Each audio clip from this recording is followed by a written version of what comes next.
L'épiphanie, célébrée le 6 janvier, commémore la manifestation de Jésus comme sauveur, révélant ainsi un message d'espoir inestimable pour l'ensemble de l'humanité. Les cadeaux des mages or, encens et myrrhe symbolisent des dimensions essentielles de la royauté, de la divinité et de la souffrance de Jésus. Ces mages, souvent perçus comme des rois, proviennent de cultures variées, illustrant l'idée que Jésus est un don universel, capable de rassembler tous, peu importe leurs origines. De plus, l'étoile qui a guidé les mages représente la lumière du Christ, ce symbole d'espoir qui éclaire le chemin des croyants dans des périodes d'incertitude. Les mages allient science et foi, démontrant que la recherche de Dieu peut s'enrichir d'une perspective scientifique et intellectuelle. Leur voyage s'avère être un défi, nécessitant une préparation minutieuse et des compétences en navigation, illustrant ainsi l'interaction constante entre foi et raison. À leur arrivée à Jérusalem, un tumulte s'ensuit, car les mages annoncent la naissance du roi des Juifs, suscitant inquiétude et agitation parmi les habitants. La rencontre avec Hérode souligne le contraste frappant entre le pouvoir terrestre, fondé sur la peur, et la puissance céleste incarnée par Jésus. Naître dans une crèche modeste rappelle que la mission de Jésus transcende les richesses matérielles, apportant un message d'amour universel. Ainsi, l'histoire des mages nous enseigne que la véritable richesse réside dans l'amour, la foi et l'humilité, plutôt que dans les possessions matérielles. Les cadeaux offerts par les mages or, encens et myrrhe incarnent des aspects essentiels de l'identité de Jésus en tant que roi, Dieu et sauveur. Le rêve divin avertissant les mages souligne l'importance cruciale d'obéir à la guidance spirituelle, même face à des dangers, pour préserver le divin.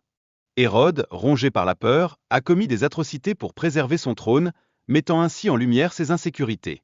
Cette situation illustre comment le pouvoir peut corrompre. La fuite de la Sainte Famille en Égypte témoigne de la providence divine, soulignant l'importance de la foi et de l'obéissance dans les moments périlleux. Les rois mages, symboles d'humilité et de quête de vérité, sont honorés à travers les âges, représentant l'adoration universelle du Christ et inspirant la recherche spirituelle. Gaspard, ayant offert de l'encens, nous incite à élever nos prières avec sincérité, favorisant ainsi une adoration authentique envers Jésus. De son côté, Balthazar, avec sa myrrhe, nous enseigne à accepter les sacrifices avec foi, rappelant que même la souffrance a un but divin en Christ.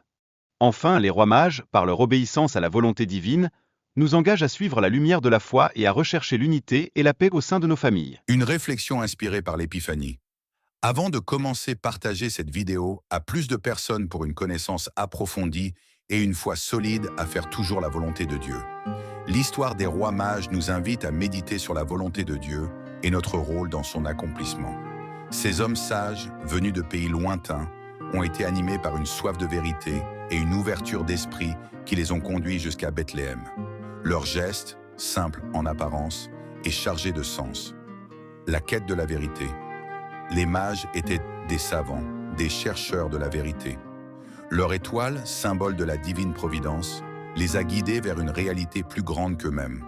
De même, nous sommes tous appelés à chercher la vérité, à approfondir notre relation avec Dieu et à découvrir le sens de notre existence.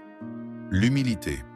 Malgré leur sagesse et leur rang social, les mages se sont prosternés devant un nouveau-né. Leur attitude témoigne d'une grande humilité, essentielle pour accueillir la grâce divine. En nous tournant vers Dieu, nous reconnaissons notre petitesse et notre dépendance à son égard. Le don de soi. Les mages ont offert des présents à l'enfant Jésus, symbolisant ainsi leur désir de le servir. Ce geste nous invite à donner de nous-mêmes, à mettre nos talents et nos ressources au service de Dieu et de notre prochain. La mission universelle. Les mages représentaient les nations païennes. Leur venue à Bethléem a montré que le salut de Dieu s'adresse à tous les hommes, quelles que soient leurs origines ou leurs croyances. Nous sommes tous appelés à être des témoins de l'Évangile et à partager la bonne nouvelle avec ceux qui nous entourent. En quoi les rois mages peuvent-ils nous aider à devenir de meilleurs chrétiens? En nous rappelant notre vocation universelle, nous sommes tous appelés à être des missionnaires, à porter la lumière du Christ dans le monde. En nous invitant à une conversion permanente, comme les mages, nous devons être prêts à changer de direction, à nous laisser guider par l'Esprit Saint. En nous encourageant à vivre dans l'espérance, l'étoile des mages est un symbole d'espérance. En plaçant notre confiance en Dieu, nous pouvons surmonter les difficultés de la vie et avancer vers un avenir meilleur. En conclusion, l'épiphanie est une fête qui nous invite à renouer avec nos racines chrétiennes et à redécouvrir le sens de notre foi. En nous inspirant des rois mages, nous pouvons approfondir notre relation avec Dieu, témoigner de son amour et contribuer à la construction d'un monde plus juste et plus fraternel. Pour aller plus loin, vous pouvez méditer sur ces questions. Quelle étoile guide ma vie? Suis-je prêt à sortir de ma zone de confort pour suivre Jésus? Quel don puis-je offrir à l'Église et au monde? J'espère que cette réflexion vous sera utile. N'hésitez pas si vous souhaitez approfondir un point particulier. Voulez-vous explorer d'autres aspects de l'Épiphanie ou d'un autre thème religieux? Écris-nous dans les commentaires. Bon dimanche de l'Épiphanie du Seigneur.